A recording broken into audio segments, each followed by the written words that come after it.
All right, so we've been talking a little bit about but beautiful and touching a little bit here on just kind of mentioning some of the some of the great features of this. I mentioned that I'm live streaming on a podcast and live streaming to members via video on YouTube.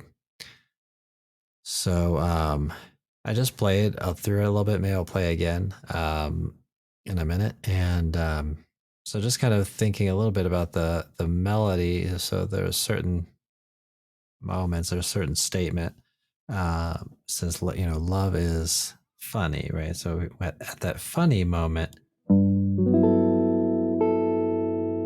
it's hard to know how deeply to read into some of these things, but we have that. And then, but so you might say, okay, well, that's an encore tone. It's so maybe it's a little funny, or maybe it's a little outside of G. But this next part, really, I would say pretty clearly gives us something to associate with those words, or it's sad, right? So we have love is funny, or it's sad, right? So you kind of move from that quiet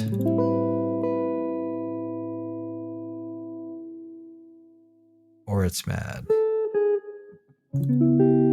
So when you have some of those more sour type sounds, you have some of those more uh, melancholy or um, somewhat unpleasant word choices there, or not the words themselves are kind of suggest something unpleasant. So so the flat five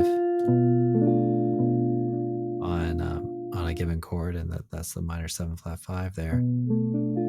That it gives us a dissonant quality to it. So so it has that element very, I would say, very clearly in it. And then the chord changes, although, you know, sometimes if you take a look at a tune and think about um, certain key moments, measure one, uh, measure nine, you so on like that, measure 13, measure 25, or even smaller segments. So that's like every 8 bars. There's nothing really too out of the ordinary there. If I talk about those particular measures again, we have a G chord, we have a D7 chord, another G chord, and a D7. So on that very broad scale, it's a 1 5 1 5, and then ultimately back to one chord. Right. So if we visit maybe some other moments, maybe every 4 bars, okay, G, and then bar 5, G again, and then bar 9, D7 again, and then we have E minor at bar 9. So that is a relative minor, so no surprises there. And then 13, G major, 17,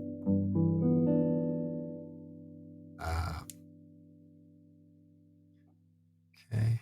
So you kind of get the idea, right? But you look at some of the moments leading up to some other chords, and we have a little bit of an outside sound, you might say, on some of those changes. But as we talked about with the with the harmonic analysis that we did, it doesn't really stray too far. It's fairly closely related keys and things. So All right, so I'm gonna play around with it a little bit again, and then I'll talk about a little bit more about some updates. So this is part of our exclusive updates tier in the member area on YouTube, and then I'm sharing this on a podcast. So I started a podcast not too long ago, and um,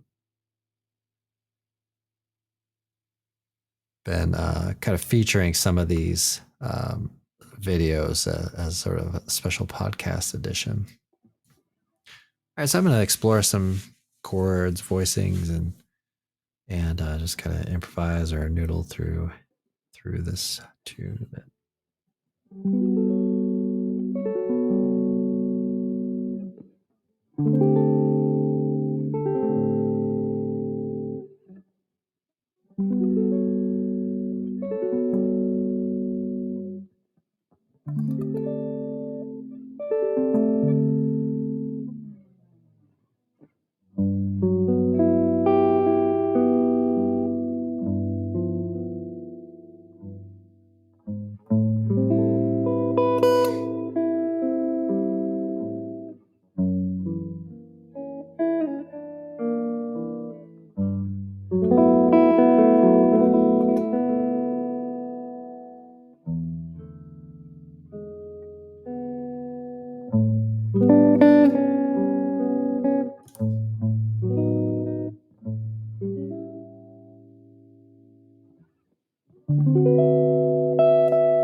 It's a really beautiful tune to explore and have fun with it. So hopefully, folks are enjoying the analysis and all the things that we're doing with it. We looked at an Earl Klugh um, solo,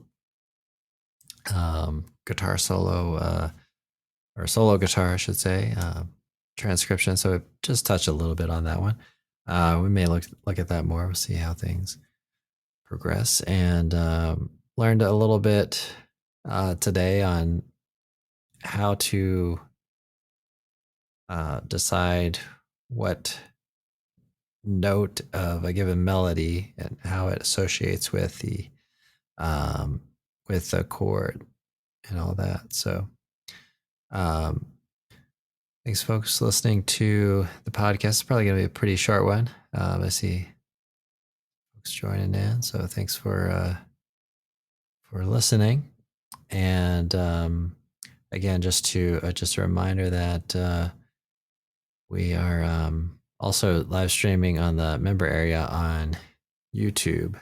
So I'm here today in my lesson studio.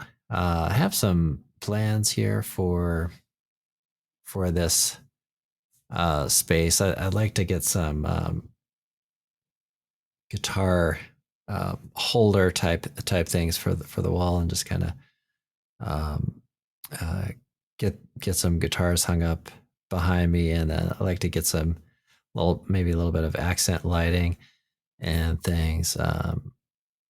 So a couple of the basses that I play, I teach on that electric bass, um, and then I've got this. I don't know if you can see this. This is steel string, so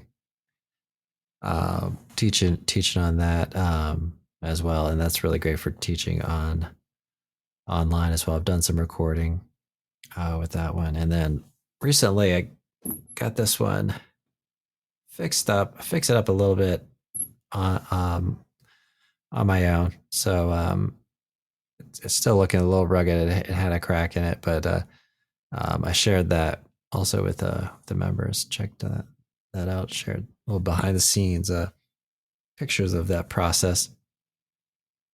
When I went to make my isolation cabinets, I ended up buying this really giant vise thing, woodworking kind of vise thing, and so I used it on that. I just kind of pressed it together, placed some um, super glue in between it, and just placed it together, and it seems to be doing really well. So so that's pretty cool.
Everybody, thanks again for checking this out. Hope you enjoyed this video, all this also this podcast edition.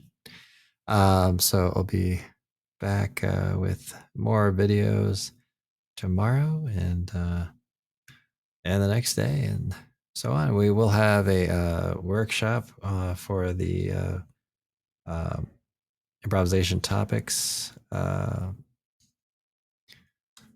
folks on Saturday afternoon. So I'm looking forward to that. That's gonna be fun. All right. So thanks again, and I will see everybody in the next one. And Chad asks, what is your YouTube channel name? YouTube channel name is Fret Prince. So it's goes under my name, which is Jim Ellis, and but the URL is youtube.com/fretprints, FRETPRINTS. Thanks for asking. I need to also just remember to mention that at the end as well. So appreciate it. You're welcome, Chad. Thanks for joining. I really appreciate it. All right, everybody. Thanks again, and I'll see you all in the next one.